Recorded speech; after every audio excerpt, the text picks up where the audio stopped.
All right, and welcome back to Afternoon Drive on Joppa Radio. My name is Drew Moholland. Hello to the folks there on the television.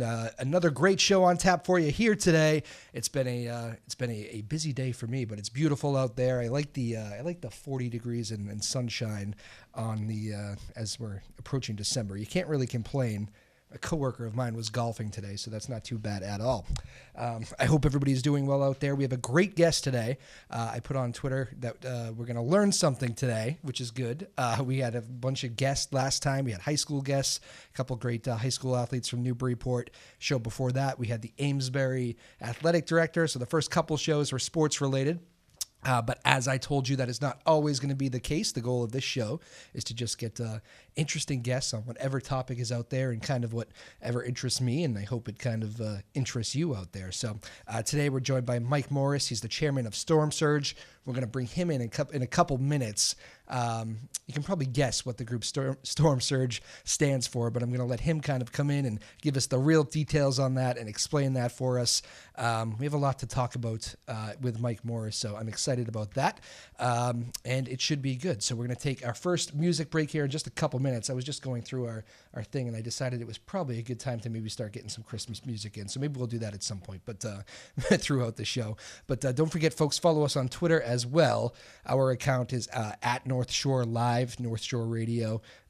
Put some pictures up there. I know we got some good action last time we were tweeting during the show. We put some pictures up of our guests last week. We'll do the same today with Mike Morris. But at North Shore Live is the Twitter handle. We'll try to do a good job and keep you interactive that way. And also, if you're listening, if you have any, I'll keep an eye on it as we go throughout all the shows. If you have any questions for our guests, you can maybe stay interactive and use our Twitter handle and send us some questions. And you may have some today because we're going to cover some interesting ground with Mike Morris. So we'll do that when we get back in just a minute. Mike Morris, chairman of Stormsurge, are going to be our guest today on Afternoon Drive here with your host, Drew Moholland. Again, hello to everybody streaming. We'll be back in just a moment. Keep it here, Joppa Radio. All right, and welcome on back to Afternoon Drive here on Joppa Radio. My name is Drew Moholland. Again, very excited about our first guest here today, Mike Morris. He is the chairman of the group Stormsurge.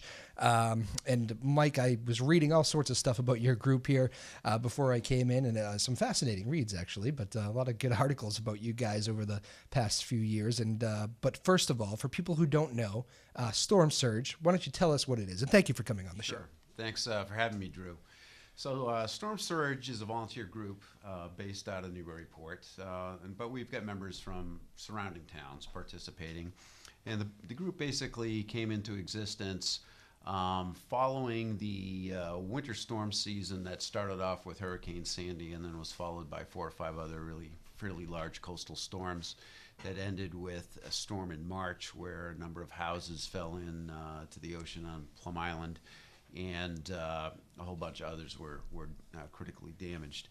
So we thought that the reaction of just randomly dumping stone on the beach was kind of a poor way to adapt to sea level rise and climate change issues. So the group formed as a result of that, and what we've been doing is motivating our communities basically to look at what their risks are and to start thinking about dealing with those. So, and I mean, this is really a very interesting place to do all this research because it's such a real life issue. You talk about Plum Island. I mean, that is no joke when you talk about places literally falling into the ocean. I mean, how in danger are some of these houses right now, some of these places on Plum Island on the coastline?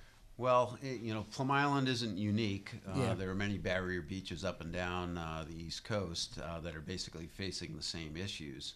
And if you're looking at it sort of from a bird's eye perspective, a barrier beach is basically a barrier between the ocean and the mainland, and it's a natural protective barrier for the mainland from big coastal storms. However, up and down the East Coast, we've chosen to build communities on those very barriers, so it's sort of like building a house on top of a seagull. Right. You get the beautiful views. Well, yeah, there's, you fly first class, right? First to get on, first to get off, and also first to crash. But anyway. It was a very grim description. Yes, unfortunately, that's the case. But, I've lived on Plum Island. and I totally understand what it's like to be there and the beauty that draws everybody there. But it doesn't come without risk. And certainly, the houses that are in the front line, that are sitting in the barrier dune, they're in a tough spot because the island has been stepping backwards, and that's what barriers do when the sea level rises. And, the house lots start to erode out from underneath where the houses are. And, you happen to join us on a day here where it is the technical end to hurricane season, but I know I talked with you a little bit about that off the air, and you kind of laughed because there's no, there could easily be a hurricane today or tomorrow. Sure. I'm sure you probably have a lot of big storms memorized in your head that have happened after this day, but it really was, it seemed to be, I think it's the most costly hurricane season in the record books this past hurricane season, and really just devastating for so many places. Houston, where there's several hurricanes. When you look at the devastation that the hurricanes do, and you would think that so many of these places across the world would say, maybe I am next. You got to be careful of these things, and groups like yours are doing the best, I guess, to help prepare. Is that a good word for it? Or yeah. Yeah. Well, yeah, the hurricane season certainly was a tough one. All storms basically feed off of heat energy. Yep. Hurricanes more specifically feed off the heat energy in the ocean. Storms like northeasters that we get more frequently up here in the Northeast, they feed also off of heat energy, but they primarily form between the clash of cold air and warm air. But all the storms are becoming more intense as time goes on. Coastal communities are at risk to rising sea levels and things getting wet. And so a lot of communities are looking at, all right, where are we going to move this out of harm's way? But what a lot of communities are currently at risk for are storm surges from big storms, be they northeasters, hurricanes, or these hybrid storms that form like Hurricane Sandy did, for example. Yeah, and they do seem to be becoming more and more common. And maybe that is the global warming. I'm sure you've done more research than I have on this, Sure. but it does seem like these storms are becoming more and more powerful, and almost random too. It's more of a random nature. Maybe they've always been that way, but it does seem to be more of them. So, whoever designed the Earth, okay. Built in this. We'll tackle that question at a later date, right? built this system where the equator heats up, and the poles stay cold, and so to normalize the temperature of the Earth, we have weather systems, specifically storms, transporting that heat and humidity that we have along the equator to the poles, and that's what sort of stabilizes our climate. With global warming and climate change, the greenhouse gases we've put into the atmosphere basically put a blanket over the Earth. So a lot of this radiation that would normally escape back out to space is being held in. And the oceans are the big normalizers for the temperature because 75% of the world's surface area is water. And so the oceans have been sucking in this heat over the last 100 years. And actually, that's why we've only had a few degrees average of temperature rise, because all the heat's in the ocean. Which is misleading because people don't. What do you mean global warming? But if you think about it in terms of like this, if you own a swimming pool and you had a swimming pool and you had it at, let's say, 65 degrees and you wanted to heat it up another 5 degrees, that's a fair amount of money, right, to keep that going. Well, what if you did that to the world's oceans? And that's basically what we've done. It's a ton of energy that's captured there, and the storms feed off of that. And that's why they're bigger. They may not necessarily be more frequent because certain variables have to align for storms to form. And in some cases, climate change may align those variables more commonly. In the case of hurricanes, it's not necessarily true, but once they do align, and with all that energy that's there in the ocean, it's like throwing lighter fluid on a barbecue. I mean, it just explodes. Yeah, that's quite a visual. I wonder, so when you hear, you happen to have a administration right now who climate change is not priority number one, certainly compared to past administrations here. And I wonder how you're, without, I don't mind if you get too political, but you do whatever you need to do. But with that becoming from the White House not so much of a priority, how dangerous do you see that possibly being when you look at the world, as you see, you're pulling yourself out of climate deals, and what does this? Could that be a huge, giant step back for us just in this time period? Yeah, I mean, Yeah. We are the world leaders, right? Yep. Everybody looks up to the United States, and here we're in a leadership position on this issue, and now we're turning the clock back to 1940, 1950.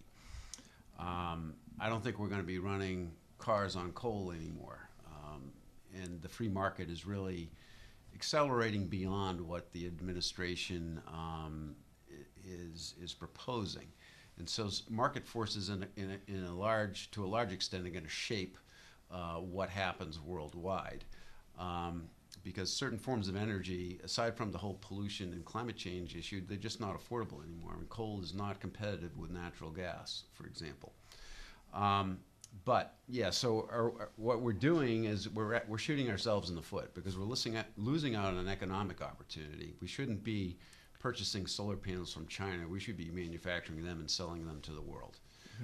So we're sort of giving up a big chunk of economy here by doing this, and that's one issue. And then of course the other issue too is if you look at all the data and the graphs, you kind of have to ask yourself, where's the tipping point in all this? When does this problem of global warming start to get away from us before we can actually really affect change? Because this is really kind of a slow motion disaster with a lot of momentum to it. So we start applying brakes now. I mean, the effects won't be felt for 50 or 100 years. But if we don't do anything, 50 to 100 years from now, could be some major problems. Yeah, and let's bring it back to just this neck of the woods too. And you started off by talking about Plum Island, and when these storms happen, whether it be a nor'easter or whatever, the vulnerability of a place like Plum Island. And you said you lived there, right? Yep. You must have seen some. You remember some big storms out there? Sure. I mean, certainly as a kid in high school, Storm of '78 was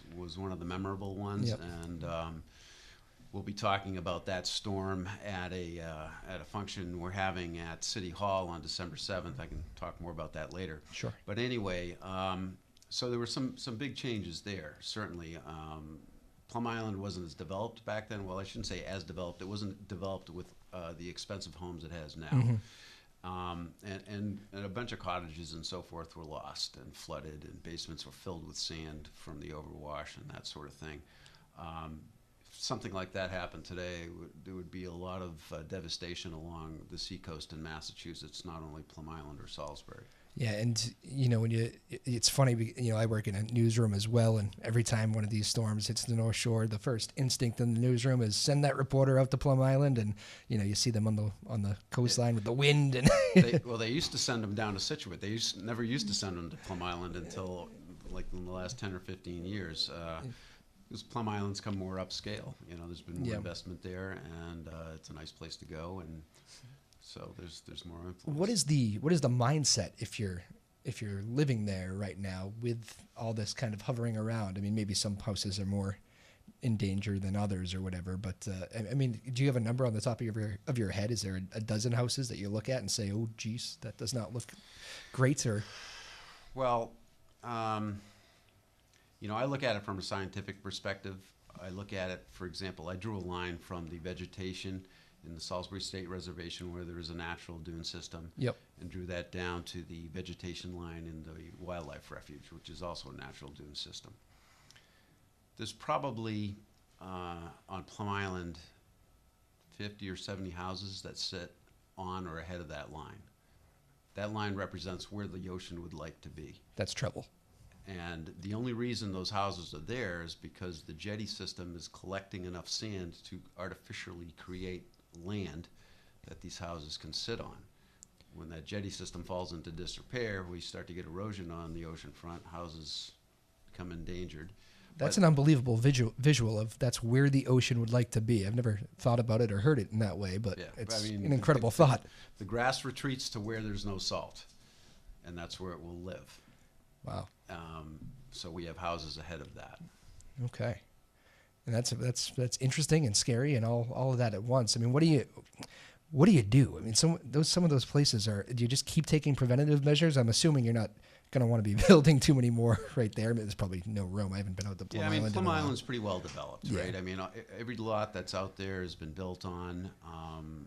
There are certain rules in place for building out there, and homeowners certainly have the right to build what they can within the rules. It certainly is a beautiful spot. Everybody knows how nice. Well, yeah, I mean it's magical. You get up there in the morning and see the sunrise and go surfing and whatever, and it's definitely a special place. That thin line between water and the mainland, right? Yeah, and actually, our one of our guests next week is going to be the now Newburyport basketball coach. He was the former Triton basketball coach, but Coach Dave Clay played basketball at Newburyport, and now he's coaching there. I believe this is year one for him at Newburyport, and he actually lived on Plum Island, and I'm just remembering this in the back of my head. There was a story a couple of years ago where his, this has nothing to do with your line of work, but his house actually caught fire on Plum Island. Oh, yeah. And I don't know if you remember that, but it was a really nice community come together, GoFundMe accounts and all that stuff, so it was kind of cool to see that, but certainly an active place, never mind when you add a fire into the mix. But so let's dip into a little bit about your group. You said you hold these meetings and these clinics or whatever you want to call them. Tell us a little more about that. December 7th, was it? Yeah. Okay. So our next program coming up is on December 7th at City Hall in Newburyport, and basically I think it's titled "The Next Storm." And so when's that going to be? It's no, I mean the next storm. Going to be? Yeah, that's anyone's guess. Right now, the next 10 days look okay, but I don't know about day 11. Yeah, it was 40 and sunny out there, right, today? So the computer models are actually pretty good. I mean, they 10 days out can't predict an exact storm, but when they start to agree that something's going to happen, it's worth looking at, But anyway, the program, we're looking at specifically risks that Newburyport is exposed to in terms of a major storm. And we're not talking like a hurricane that we saw in Puerto Rico. It doesn't even have to be that big. It's really, a northeaster with winds of like 50 to 70 miles an hour that maybe lasts for 3 days because it's a slow-moving storm. And more importantly, the approach, instead of riding off to the northeast, off to Nova Scotia, like most of these storms do, like Hurricane Sandy, the perfect storm, and even the storm of 78, these were what were known as retrograding storms. In other words, they moved from the ocean towards land, so from the southeast off to the northwest.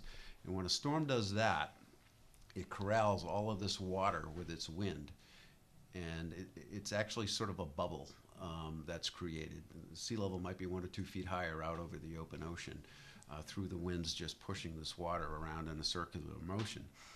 As long as that storm's over the open ocean, that water, sort of like in a toilet bowl, flushes itself out the middle of the storm down into the depths. But when it rides up over the continental shelf, you can't get rid of that water, and we have a storm surge. So when that moves ashore, it creates immense flooding and all sorts of damage, and that's what happened with Sandy. So I get the impression here. Have you ever been a teacher, by the way? Because I mean, you kind of are in this aspect, but I'm thinking to myself, I would have loved you to be a teacher back in high school. This is far more interesting than. Sure, I had some interesting teachers that inspired me. Well, there you go. Well said. As far as instruction goes, I teach high performance driving. That's about the only instruction I do these days. Well, there you go. It's a nice little outlet. Very good. What is the most interesting part of your job? I mean, to visualize you down there drawing those lines, that the catastrophe line, if you will, where that ocean wants to be, as you mentioned.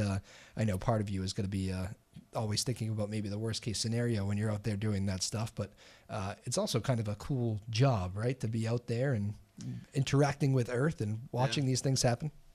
It would be even more cool if I was getting paid, then I could call it a job. Otherwise, it's sort of a side hobby of mine. Passion of love, right? My wife, I started this, I became involved in this, well, it goes all the way back to when, I've been a surfer since age 11. And when I went to school, I didn't specifically study oceanography and meteorology, but I took courses in that area because I needed to do my own surf forecast when I was out at UMass.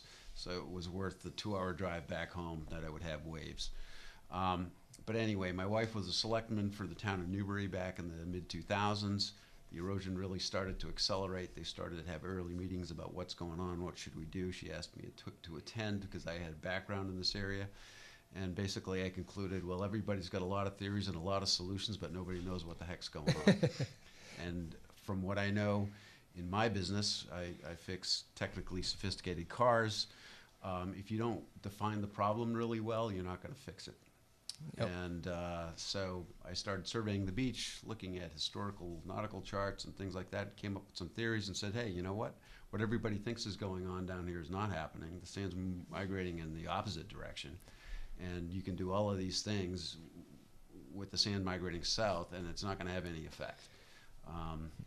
And so, long story short, that's how I became involved in it. We were living down there at the time, and so daily I could see changes on the beach that supported my theories. Yep. And so now I just kind of watch it.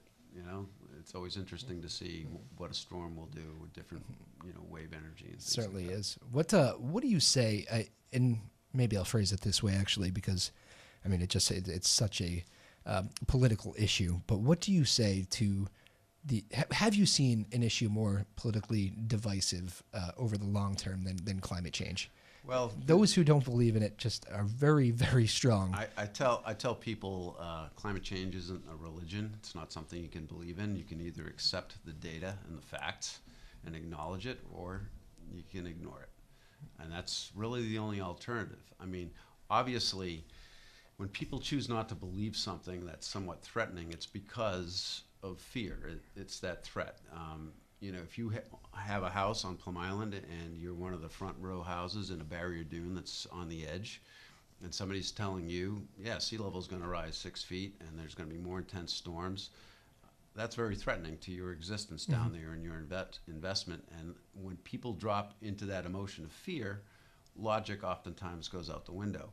You tell people that, solar panels and windmills, alternative energy is going to be the way to go, and you're a coal miner and you're going to be without a job. Well, you don't want to hear that.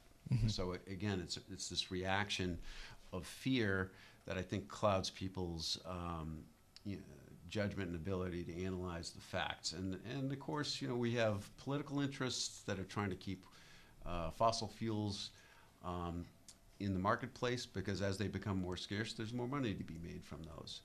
And so there's a lot of bad science that's floating around out there and clouding the issue among people that can't really decide for themselves. And, it jumped out at me, too, when we talked about Plum Island.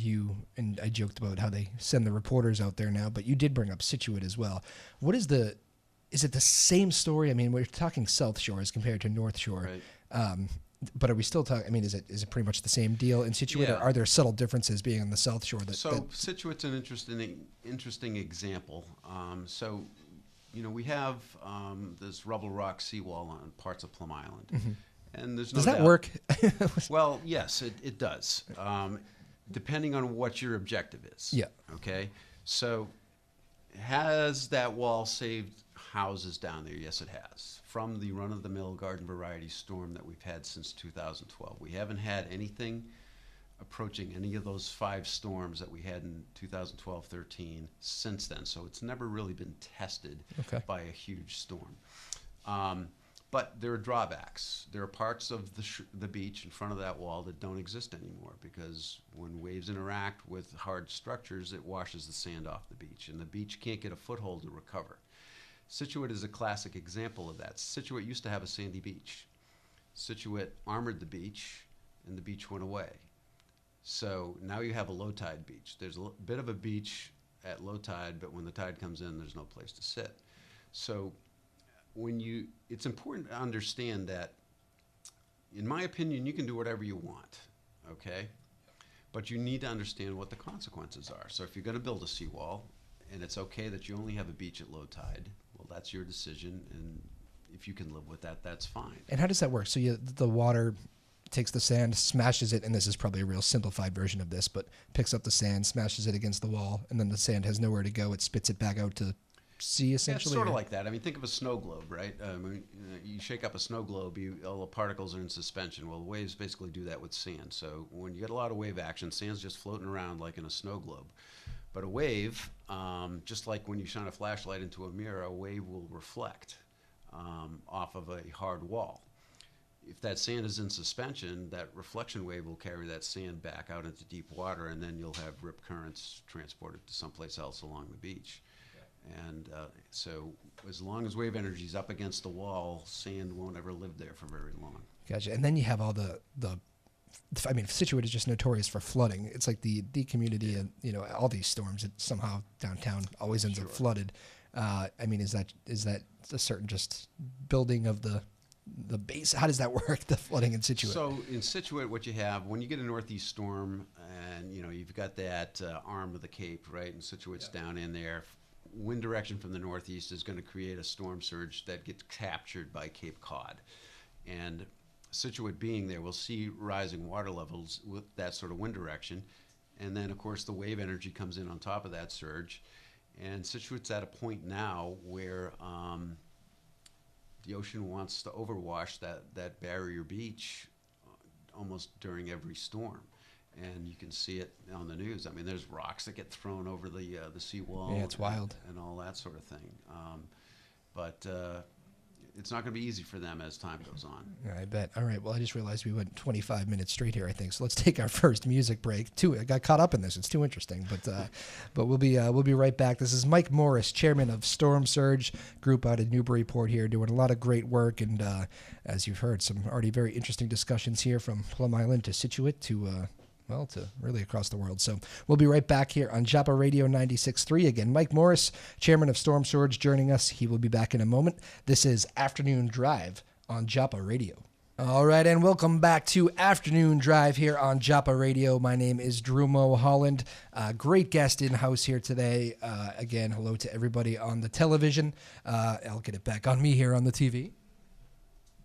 Hello. See, there I am. Joined by Mike Morris. He's been a great conversation here so far, chairman of the group Stormsurge. We've covered a lot of interesting ground, and we were just talking off the air a little bit, and, I was actually looking up how much this was a record-breaking, like $200 billion it cost, all the damage from the hurricanes. And we were just talking dollars a little bit, and Mike was telling me a little bit about storms that you don't even really know have happened. It's not one of the big ones that's on your news every night, but you were just telling me about a 2015 storm and one that had real global impact. And then you talked a little bit about bottom line. So why don't you tell me what you were just saying off the air, because it's very interesting. Yeah. So, if you're watching your meteorologist on the news at 6 o'clock, typically you're going to hear about weather that is going to be affecting you tomorrow. So they're looking to the west. And once that weather exits off past Cape Cod, you don't hear too much about it. Give me the 5-day forecast, right? Exactly. But me being a surfer and looking out over the ocean to see what kind of swell is going to come in from maybe a distant storm, and also being interested in meteorology myself, I look at stuff that happens in other parts of the world. So one interesting little tidbit we were talking about during the break was a storm that formed out near Colorado, pulled some Gulf moisture with it, and turned into a pretty good-sized storm in the central part of the country that caused a lot of flooding in the Mississippi River Valley right around Christmas time, and actually made quite a few people homeless, flooded a bunch of houses in various communities. The storm then exited off of the East Coast, gave us a bit of snow, but once it got out over the Atlantic near Greenland, the thing started tapping into the Gulf Stream and really exploded, created a huge amount of damage in Iceland, and then also a lot of flooding and damage in the British Isles. And I think it was a global disaster worth $9 million, just this one, $9 billion, just for this one storm. One storm, man. And what we were also talking about was, okay, so how does that get paid for? So, most people don't connect the dots that this globally cost the economy that much money. But insurance companies are looking at those numbers because they're insuring all of these properties worldwide. And when you start having these big natural disasters and you start having lost leaders on insurance policies, these costs need to be made up somewhere else. So you're going to see costs for disasters shifted into your car insurance policy, shifted into your health insurance policy, your homeowner's policy, and so on down the line, because somehow we as a society need to pay for this. And the insurance companies are the people that really believe in climate change because they're seeing it on the bottom line. And, in the capitalist world, money is the scorecard. And if you're seeing negative numbers, it tells you that something's not right. And they're seeing it in their bottom line. It's so interesting. And yeah, so coming out of your pocket, essentially, if down the road at least. It might not be immediately, but Sure. I wonder. I'm going to kind of take a wild shift of gears here, just because I was thinking about, and I'm not 100% sure if this is your area of expertise, but I have a feeling you know more than I do about it. Bill Belichick and the Patriots just went down to Mexico City to play a football game. They, trained out at the Air Force Academy there, and they just stayed out there and then went down to Mexico City. All that talk about altitude and how difficult it is to adjust. Have you had these experiences with the altitude? I mean, it seems like a really real thing. The Patriots struggled in Denver all those years. It seemed like they would get tired in the second half, or a very strange phenomenon. The altitude. Yeah, phenomenon is probably the wrong word, but I've had that happen to me. I have family in Germany, and back in 2012, we took a family trip to Germany and Austria, and we were up in the Alps. And I remember swimming in an outdoor Olympic-sized pool there, and just feeling so poor, out of shape. Yeah. And then we did a bunch of hiking up, well above the tree line and so on and so forth. But when I came back to sea level here in Newburyport, I could run 5 miles no problem, and swimming was great. But that quickly went away about a week later because my body started to get acclimated to sea level again. And when you train at elevation, your body more efficiently uses oxygen, and that's where the endurance comes in. It's crazy. And then, of course, the ball travel, too. You had the Gostkowski there, the kicker. It made that kick that looked like it would have been good from 80 yards. Just that thing was traveling like crazy. Yeah, there's not as much air up there.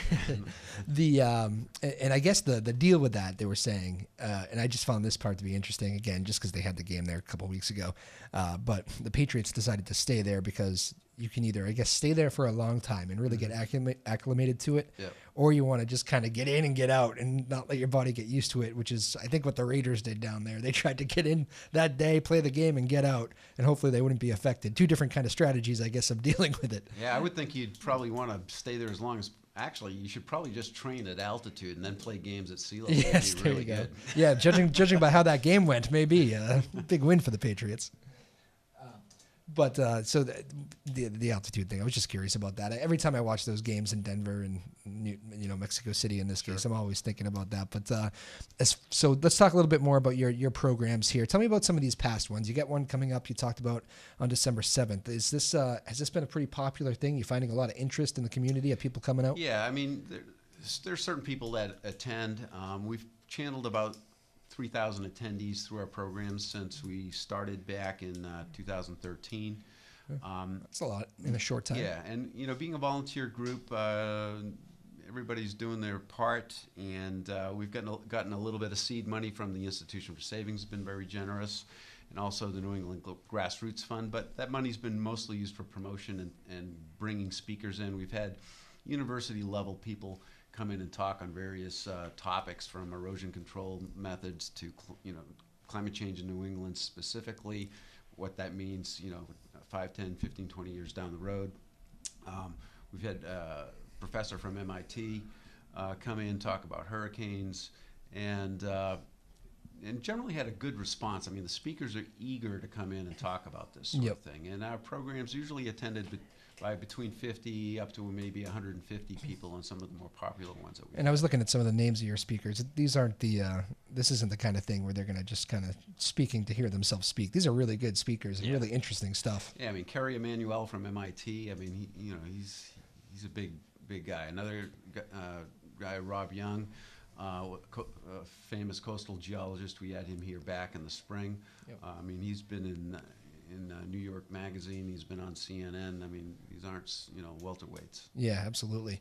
And so, what is the current project for you guys, or what interests you right now the most? Well, right now we've got Newburyport's ear, and they're active in identifying their risks to storms and sea level rise, and they're working to come up with a plan and how to fund this plan and do things to make the community more resilient. It has to be one of the bigger kind of breeding grounds for these kind of projects, Newburyport, because you think about like I said, I mean, when these storms happen on the news, they come here, they come to Situate, the Cape, and right. I mean, those are the hot spots, right? Sure. I mean, that's what you hear about for sure.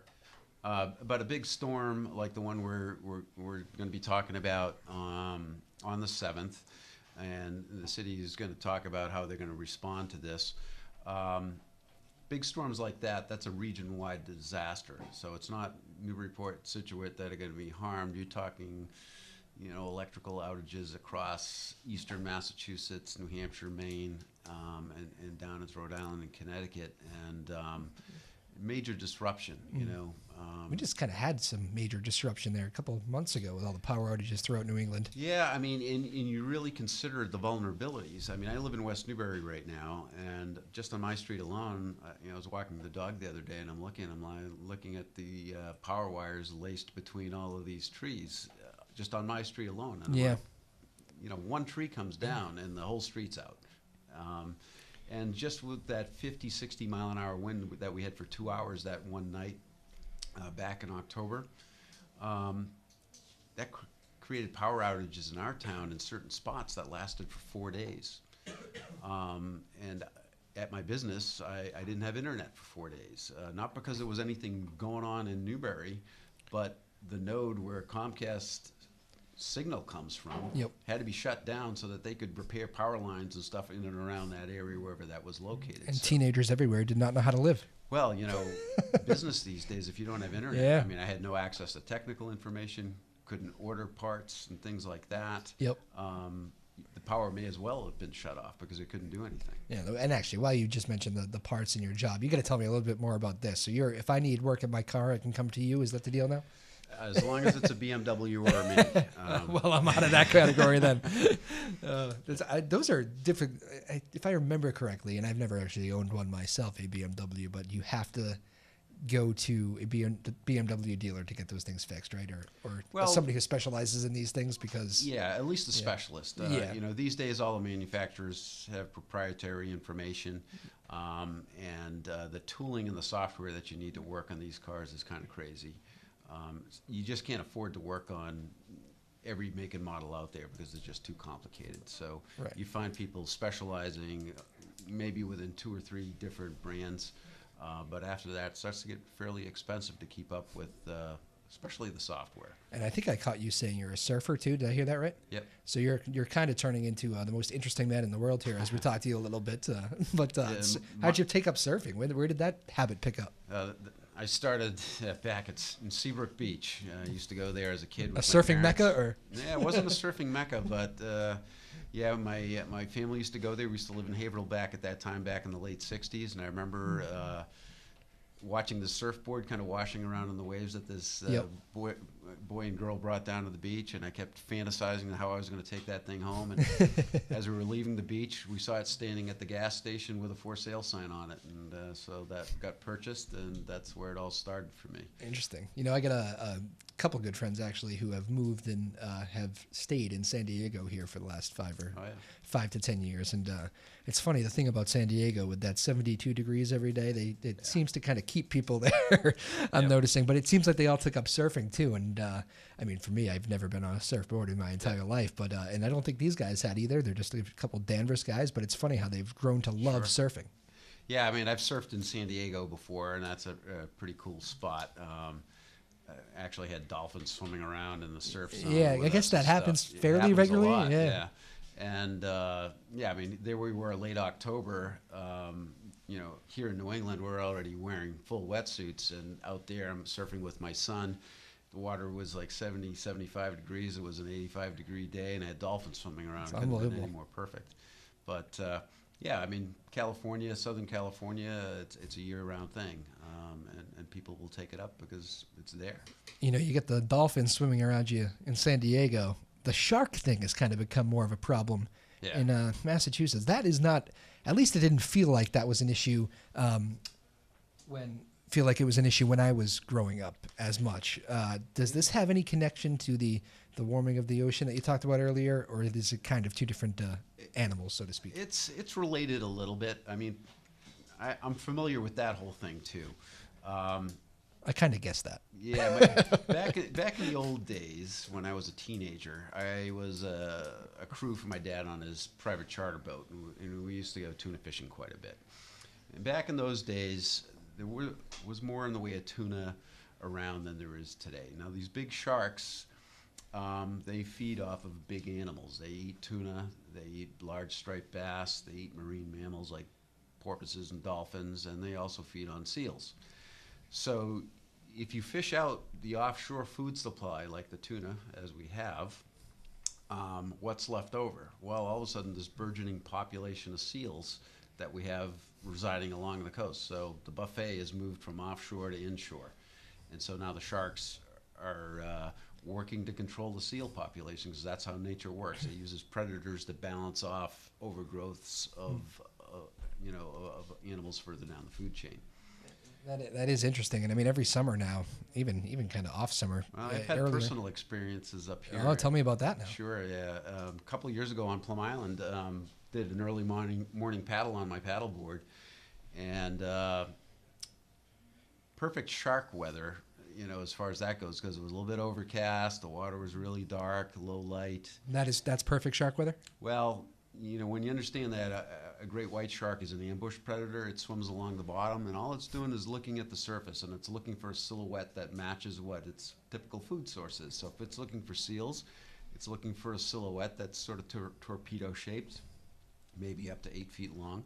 Uh-oh. And in the murky waters we have here in low light conditions, they just kind of see the shape, and so they'll investigate that and ask questions later. Investigate. So I got a pretty hard bump on the bottom of my paddleboard that almost knocked me off the board. And a couple of must have been horrifying. Oh yeah, heart was beating, and there was nobody else around. I was a couple hundred yards off the beach, and wondering what the heck should I do. But the shark hit the board, realized it wasn't a seal, and kept on going. I had a couple of scrape marks across the bottom of the board and an impression from where snout hit. It's quite a collector's item, huh? Yeah. 2 days later, we found a mauled seal wash up on the beach. Yeah. So it's definitely it found its meal. Yeah. The and what time was that? During the day? It was in August. Was it not what time of day? I was on the water, 6, 7 in the morning. So that's going to be kind of a lonely feeling, you and a shark out there at 6 in the morning during sunrise, right? Yeah. I can imagine. My goodness, wow. So that's a scary one. Any other scary one? Because you do put yourself. I mean, I always say this. Even people that go out and report on these storms, these reporters, and anybody goes out and does this line of work, even if it's a calm day, you might run into. You never know what nature's going to bring. I'm sure you've run into some moments where maybe you got caught off guard a little bit just by what nature brought. Some interesting. Just even surfing. A couple, not last summer, the summer before, Labor Day weekend, we had pretty good sized swell from a hurricane that was just off of Cape Cod, and my son and I went surfing up off of Boar's Head in Hampton. And I'm getting older now. I'm pushing 60, and he's 18, so there's a whole lot more energy in his arms than mine. And within a matter of minutes, wave heights went from about head high to like double overhead. Oh. And we found ourselves paddling for open ocean. Double overhead, so twice your body. Okay. Yeah. Wow. And paddling for open ocean, trying to get over this set of waves that was coming in.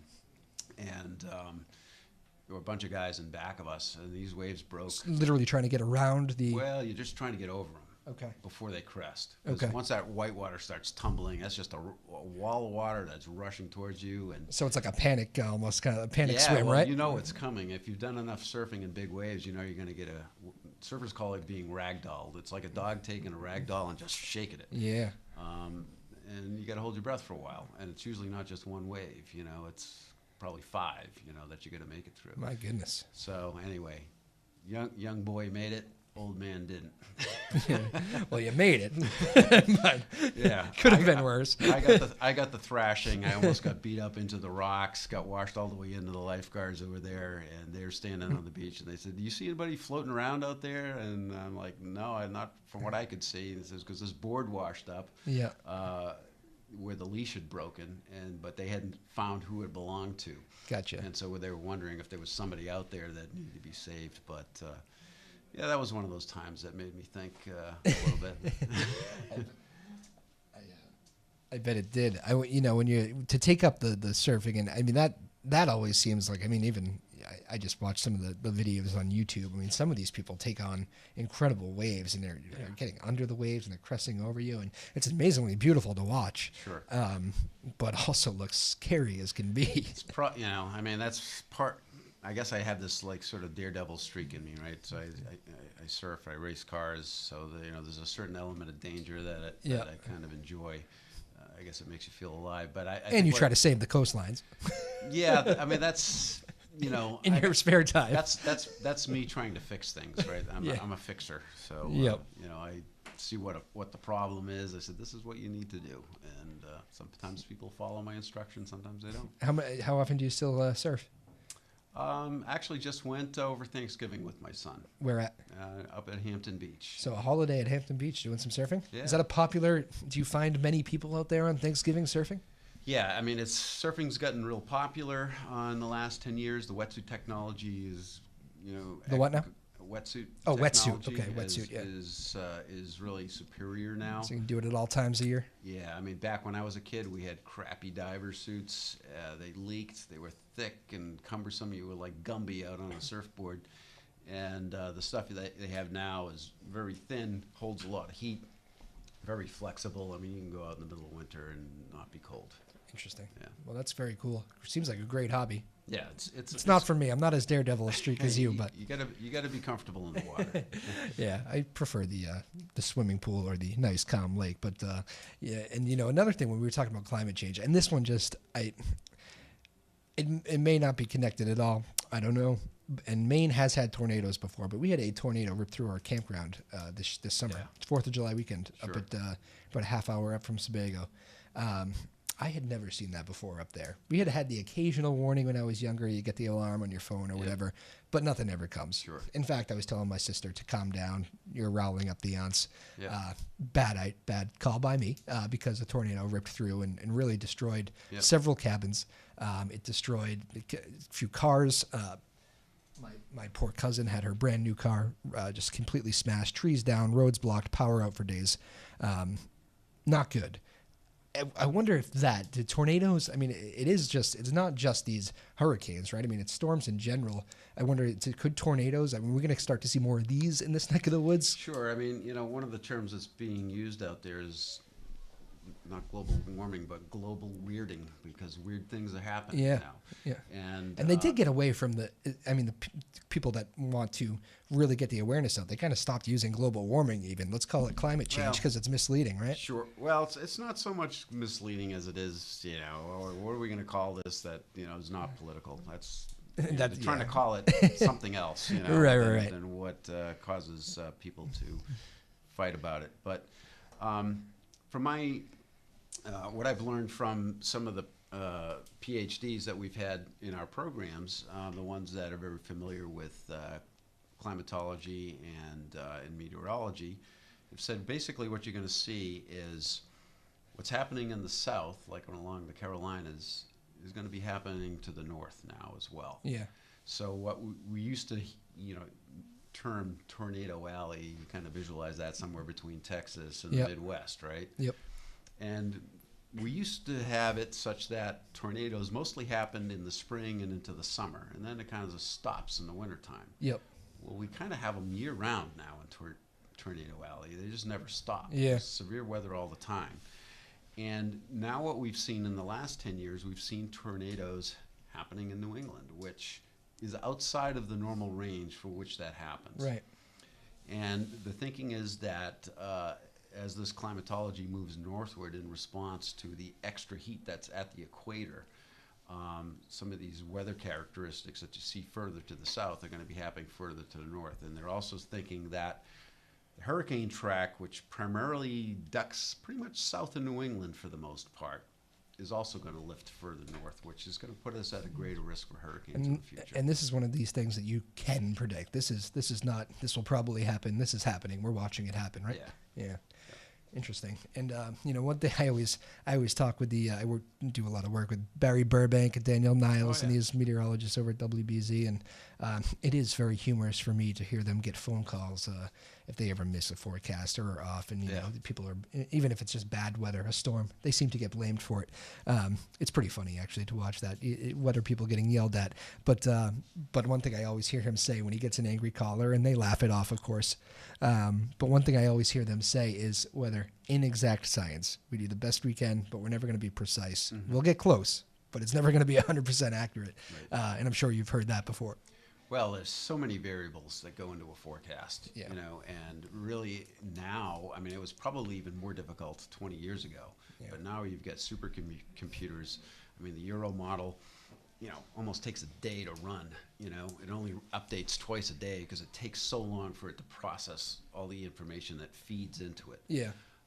And despite all the information and data that thing boils down, still, you know, we're only really accurate a couple days out. You know, we have an inkling of what's going to happen further out, and you know, forecasting hurricanes is even more of an art or a challenge, I should say, because they're so susceptible to what the upper level winds are doing and the steering currents. It's really hard to predict. And then the other thing that the models don't have a really good handle on is how fast the hurricanes have been able to intensify. Because it hasn't happened before, so there isn't any data on that. Yeah. For them to work off of. And so these storms that go from a Category 1 to a Category 5 in less than 24 hours, it's just never happened before. And you think about some of these, you know, poor communities that do get caught off guard, maybe don't have time to evacuate. We've seen some real problems with that just in recent months. Yeah, evacuation is a tough thing, right? Because as a community, when you order an evacuation, you don't want to be the one that cries wolf, you know, because you're disrupting a lot of people and creating a lot of panic and confusion and cost and so on and so forth. Throw in some political pressure and then if the storm doesn't come, then they call Barry Burbank. Yeah, exactly. Yeah, that is indeed what they do. So why don't you, final couple minutes here, I'll let you take the floor. Why don't you tell people to come on out, get involved. Again, this is Mike Morris, chairman of Stormsurge. I got caught up in this conversation a little bit. I should have said your name a lot more as we went. But Mike Morris, chairman of the group Stormsurge, doing a lot of great work in Newburyport, Plum Island specifically. He's been all over there, but doing a lot of great work in Newburyport and holding community gatherings. Why don't you tell people how they can get involved with you and hear more great stories like this? Sure. So we've got our event on December 7th at City Hall, and we're going to have the mayor and a number of people from various city departments, emergency management, Department of Public Works, and engineering, as well as the Conservation Commission and the Sustainability Coordinator. And what we're going to do is present a mock storm scenario that we developed with the National Weather Service in Taunton. So it's a realistic type of storm that could very well happen 14 days from now, because that's beyond the 10-day forecast. Yep. And we have certain vulnerabilities. So you might want to come and hear what the city is doing to address those vulnerabilities, and then also start thinking about how would you react if you didn't have power at your house for a week in March when it's cold out. You had to do 4 days. I'm sure you got some hints. Yeah, so, you know, there's things that you need to do as a homeowner or a resident to help yourself as well.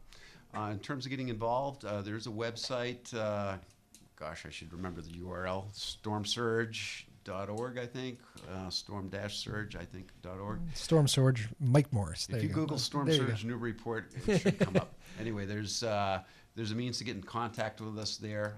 There's also some information on the site about us, what we've done in the past. Some of our presentations are available on video, past presentations that you can watch because we have a YouTube channel as well. But we're looking for all kinds of people. You don't have to be a scientist to help us out. If you're a marketing guy, if you can write, if you don't mind doing press releases, if you just don't, you know, if you like just kind of helping out and organizing things, we need all kinds of people like that. You getting some kids involved? I wonder, it doesn't, I'm assuming it's more of an adult thing, but it would be great to get kids, right? But we do want to get kids involved. Yeah. We have some kids from Newburyport High School that are helping out with some of our programs. We also need people to videotape. Work with the local cable station. Oh, I just saw some ears go up here on the right. Yeah. Inside our studios. So somebody who's interested in film and editing and that sort of thing, we got work for you. There you go. All right. Well, Mike Morris, chairman of the group Stormsurge here in Newburyport. It has been a pleasure, sir. Really, really enjoyed it. Some great stories. What did we cover? We covered global warming. I don't think we fixed it, but we covered it. We got the Plum Island. We got surfing, sharks. Yep. All good. Many more topics, too. It was great. Very interesting stuff all around. And thank you so much for coming in. And Thanks for having me. really, let's do it again someday. What do you say? Will do. All right, that's Mike Morris, and just like that, once again, the show keeps flying. 1 hour in the books. We're in and out. That one went by very quickly, but I hope you enjoyed that, folks. Again, that's going to be the structure of the show here. It's going to be not really any one defined topic coming in. We'll do some sports if we want to do sports. We'll do some news if we want to do news. We'll talk about climate change and the erosion. We'll talk about that on a day like this. Really anything. Our goal is to get these interesting guests. There's so many interesting people in this community. So that is the goal here on 96.3 Joppa Radio every Tuesday and Thursday at 3 o'clock for 1 hour, which I am quickly learning is the quickest hour in radio for me here. So thank you so much. We'll see you back here next week on Tuesday. Again, big thanks to Mike Morris, chairman of Stormsurge. Get over to one of those meetings. They're great.